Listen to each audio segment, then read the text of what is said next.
Welcome to Beyond Black History Month. I'm your host, Femi Redwood. Gentrification. Gentrification. Gentrification. Gentrification. Conversations about gentrification and the loss of affordable housing are not anything new. But what's rarely talked about is how this kind of displacement hurts small business owners and the longtime community members that rely on them. These shops provide resources that just aren't found in other neighborhoods. I mean, you can't just walk into any store and find products for kinky curly hair. But as Black neighborhoods gentrify, these Black-owned shops become incredibly vulnerable. It's only 26. Oh no, see that? Meet Dawn Harris Martine, also known as Grandma, but not just to those related to her. No, okay. Yes, listen, write that one down. I want to get that. She's the founder of Grandma's Place, a bookshop and toy store in Harlem. Walking into the store, you're greeted by full shelves and kids, reading, playing, and learning. We represent everybody. When you go and look at the dolls, every doll back there is represented. Asian dolls, Muslim dolls, Black and white dolls, Spanish dolls. So that's what it is. Everybody's represented. It's not just a store, but a resource to the community. I have a section called Children's Concerns. So a parent comes in here, they're moving. Okay, we got a book about kids moving. About sibling rivalry, we got a sibling rivalry. We have whatever, divorce, we got a book about divorce.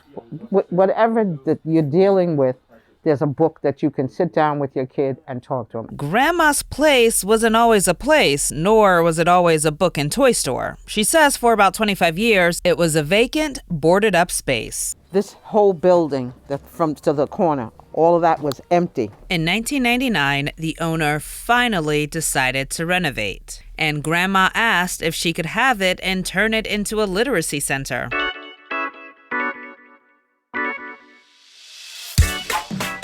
Before Grandma was an entrepreneur, she was a teacher. She lived in Harlem, taught in Harlem, and knew Harlem, so she knew what it needed. And I noticed that the kids that were doing well in school were not brilliant children. They were children that had been read to and whose parents actually took the time to answer questions to them. So when I found out that the other children's parents could not read, I decided that we needed a literacy center here. So that's why when I got the opportunity I opened a literacy center. Keeping the center open through the years wasn't always easy, especially when the rent increased. In 1999, it was $524 a month. But after 5 years, it doubled. And according to real estate records, that was pretty common. I combed through old reports from the Real Estate Board of New York, also known as REBNY. There wasn't data available for 1999 when Grandma opened her store, but there are reports for 2005.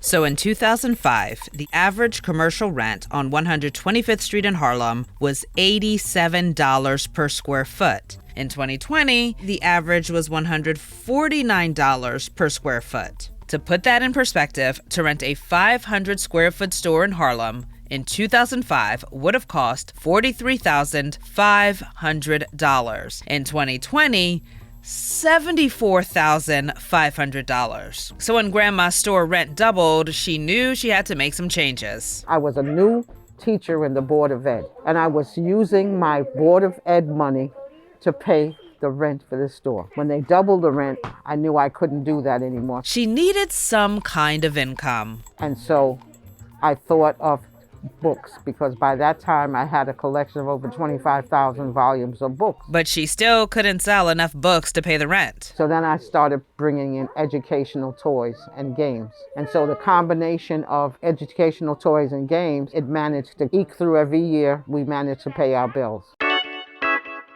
Grandma didn't keep her store to make money, but she kept it because of her love for Harlem, and that connectivity is often lost during gentrification. To understand how the displacement of businesses is tied to the displacement of people, I connected with Dr. Willow Lung-Amam. It's hard as saving small businesses.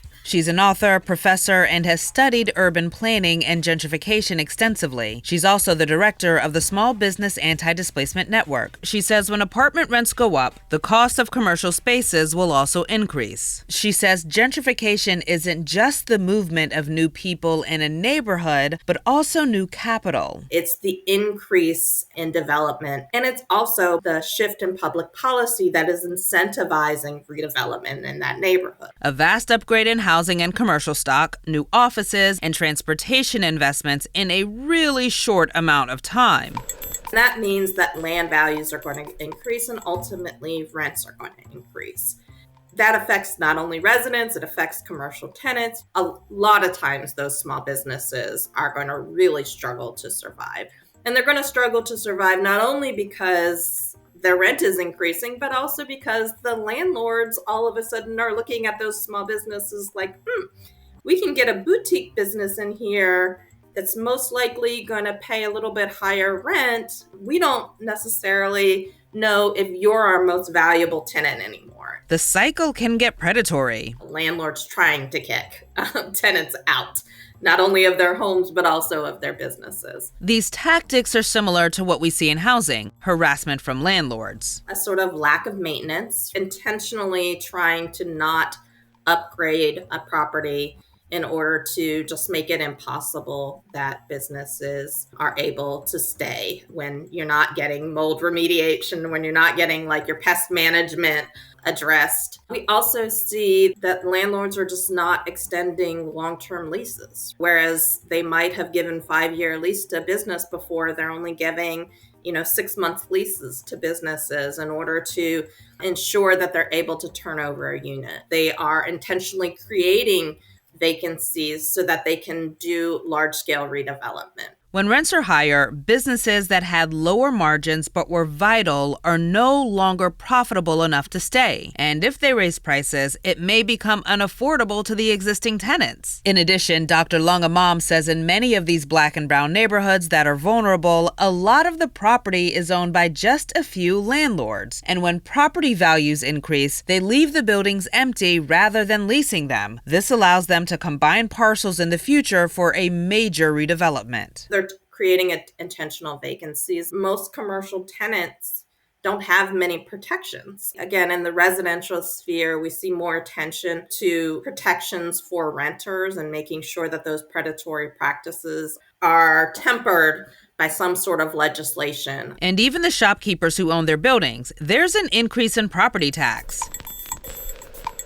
Residents are no longer able to get the goods and services they need because as neighborhoods gentrify, new residents likely want something different. We've seen Black barber shops and Black beauty salons close, longtime eateries like soul food restaurants. You're really seeing a lot of those businesses close and be replaced by more chain restaurants, more chain stores, and boutique kind of businesses that are more expensive for residents and less sort of catered to the needs of established residents. The businesses are more catered to the needs of the newer residents who are more high income, professional, educated. And so it's changing the very foundations of what we call a neighborhood. Black-owned small businesses tend to hire locally, give back to charities, and even sponsor or host neighborhood events. That's not always the case when new businesses come in that are not as closely connected to a community, and that affects the stability of the people who live there and the local economy. We undervalue the local circulation of dollars in neighborhoods. A local economy is making sure that local residents and owners are invested in the neighborhood, not just whether or not the dollars are actually circulating. That's whether somebody is actually fixing up their buildings.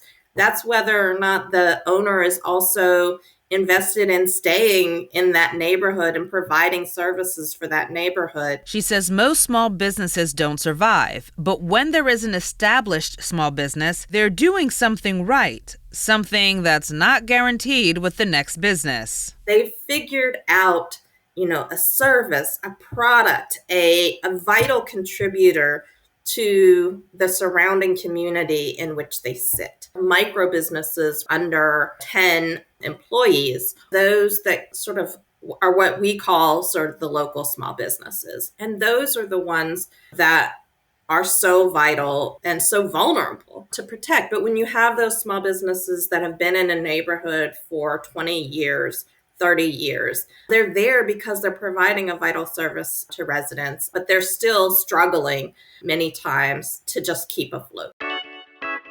Never, in all of these years, never made a cent. Every year, at the end of the year, my accountant said, I don't know why the government allows you to have this business, because you're not making any money. This would be deemed a hobby at any other place, but they let you, the government continues to let you run this as a toy store. I think maybe one year, I think last year, I came out ahead, but it's not for that. It's about being in the neighborhood and being here for the kids and for the parents. So it's metamorphosed. It has changed over the years, but every time it's changed because of the needs in the community and the parents and the kids. Part of the reason Grandma was even able to keep this store is because she didn't have to worry about housing. She won her brownstone, which is next door to her store, in an affordable lottery back in 1986.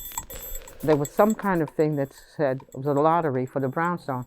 And this was the last day of the thing. And I filled out the application and didn't think anything more about it. And I was at a workshop and the phone rings, and it was an evening workshop. And my daughters talked to me on the phone for about 20 minutes. And as they were getting off, they said, oh, by the way, the people from the brownstone, you won a brownstone. And I screamed so loudly that all the people in the workshop came and said, what happened? When I told them, they said, you need to go home, because you're no good to us at this point now. So I got in a cab and I'm coming back home, and it's about 11 o'clock at night, and the cab pulls up and we're coming down this block, and a police car, we're going real slowly because I asked the cab driver to pull by because they told me the address and I wanted to see what this building was going to look like.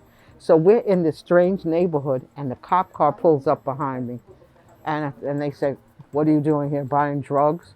I said, no. I said, I just won this brownstone in the brownstone lottery. And the cop said, really? So he goes back to his car and he takes the floodlight from the side of the car and shines it up to the front of the building. And we look at this building for the first time. The brownstone helped her when times were especially tough. Something else that helped, thinking of her mom. I say, to whom much is given, much is expected. So this was a gift. That brownstone was a gift. The ability to be able to be here to do this was a gift. My mother was a chambermaid. My mother had 3 jobs, a single parent. She had 2 kids. She worked 2 full-time jobs and a weekend job in order to give us piano lessons and violin lessons and art lessons and things that she felt that we needed. So I don't understand giving up, and I come from that lady. So when I started this literacy center and this toy store, I said I was in for the long haul. And when the store didn't make enough money, I said, well, God provided me with this brownstone. I had 2 rental apartments there, so I just used some of the rent from the buildings, paid my mortgage, and put the rest of it in the store. But not every small business owner also has apartments they can rent to bring in money. So what's the solution?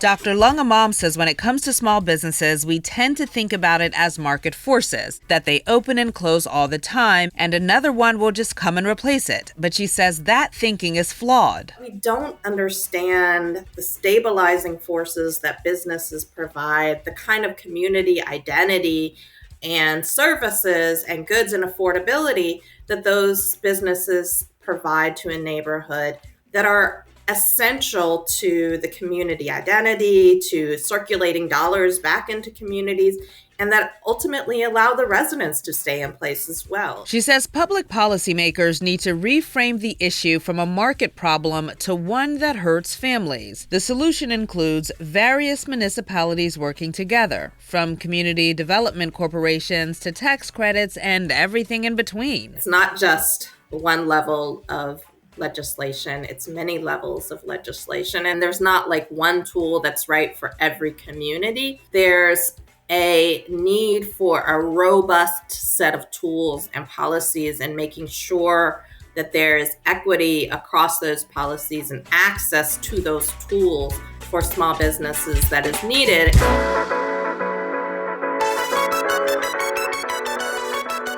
A few years ago, the New York City Comptroller's Office found that between 2000 and 2015, in gentrifying neighborhoods, there was a 45% jump in business. But, and this is a very big but, the report found that growth was very uneven, finding that only 3% of local business owners are Black. Fast forward to the pandemic, when Black-owned businesses closed at twice the rate of other businesses. And while there has been recent growth, analysts say they don't believe it will be enough to keep up with gentrification. As I researched this topic, the one overarching theme I found time and time again in paper after paper is that small businesses don't get enough support. And then when your small business is Black, POC, or immigrant owned, those are the first to fail, which is odd considering all the tax breaks given to massive companies. When neighborhood residents and businesses leave, the neighborhood loses its identity. But a future without these shops and the people that made these neighborhoods great is, well, pretty bland. We know what the alternative looks like. We know that when we go to neighborhoods that don't have local small businesses, and they all kind of look the same. They all have a Starbucks and a dollar store and a McDonald's. Neighborhoods lose their character, but then they also lose that economic vitality that is not just making profits for the shareholders of these large companies that are actually investing back in those neighborhoods. I never had toys as a kid. I got my first toy when I was 21 years old. I had a job and I bought a G.I. Joe, okay? So I want kids to have good toys. I want kids to have books, and I want it to be here. And hopefully it will. However, Grandma says over the past 2 decades and some change, the store has changed hands 4 different times, twice over the course of the pandemic.